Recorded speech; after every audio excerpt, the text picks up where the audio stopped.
नमस्कार दोस्तों, मैं हूं सीमा बोरा। दोस्तों, लंबे समय तक एक ही जगह पर बैठे रहने के कारण बहुत सी बार अक्सर हमारे हाथ पैरों में सुन्नता, झुंझुनाहट, कमर में दर्द, पीठ में दर्द जैसी समस्या उत्पन्न हो जाती है। इस समस्या को दूर करने के लिए आप कुछ सिंपल से अभ्यासों को अपनी दिनचर्या में शामिल कर सकते हैं। यह अभ्यास हमारे शरीर को एक्टिव और एनर्जेटिक बनाते हैं। आइए देखते हैं कि इन अभ्यासों को कैसे प्रैक्टिस किया जाता है। सबसे पहला अभ्यास हम करेंगे बटरफ्लाई पोज। ऐसे ही आपने दंडासना की पोजीशन पर ऐसे कमर गर्दन बिल्कुल सीधी करते हुए ऐसे बैठ जाते हैं और फिर अपने दोनों पैरों के तलवों को ऐसे आपस में मिला लेते हैं और अपने दोनों हाथों को ऐसे अपने पंजों के पास ऐसे रख ले और अपनी कमर गर्दन बिल्कुल सीधी करते हुए ऐसे अपने घुटनों को ऊपर कीजिए, श्वास छोड़ते हुए ऐसे नीचे। ऐसे ही इस अभ्यास को आप कम से कम 2 मिनट तक प्रैक्टिस करते रहें। इस स्थिति में ध्यान रहे आपकी कमर गर्दन बिल्कुल सीधी रहे।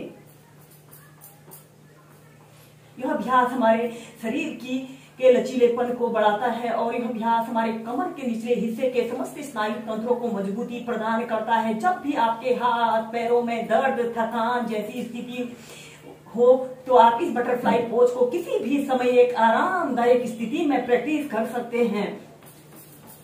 और फिर इसके बाद आपने ऐसे ही बैठ जाते हैं और ऐसे अपने दोनों कोहनियों को जमीन पर ऐसे रख लेते हैं।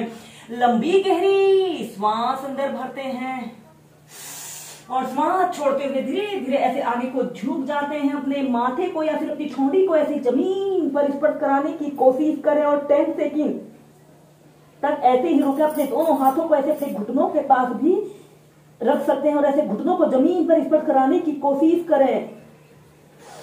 श्वास अंदर भरते हुए सीधे,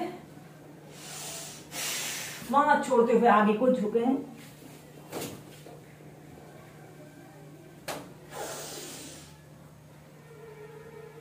और फिर इसके बाद अपने दोनों पैरों को ऐसे आगे को फैला लेते हैं और ऐसे अपने घुटनों को 5 से 6 बार अप डाउन करते हैं। इसके बाद हम करेंगे पश्चिमोत्तानासना। सबसे पहले आपने ऐसे ही दंडासना की पोजीशन पर ऐसे बैठ जाते हैं। श्वास दोस्तों, इसके बाद हम करेंगे गत्यात्मक पश्चिमोत्तानासना। ऐसे ही आपने सीधे बैठ जाना है।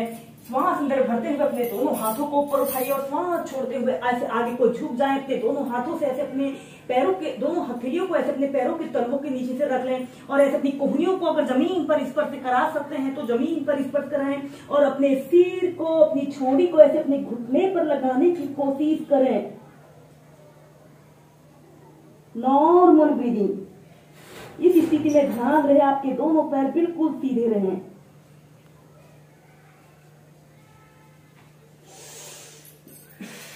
के लिए अब हम करेंगे सुप्त वज्रासना। सबसे पहले आपने ऐसे ही बैठ जाते हैं और अपने दोनों पैरों को ऐसे घुटने से ऐसे मोड़ लें। सबसे पहले आप वज्रासना को करें।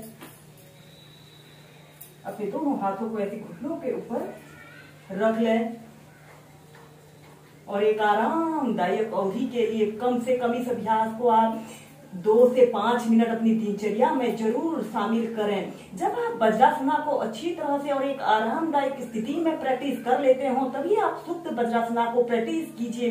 सुप्त वज्रासना मीन्स सोया हुआ वज्रासना। यह अभ्यास हमारे संपूर्ण शरीर की फिटनेस के लिए भी एक बहुत अच्छा अभ्यास है।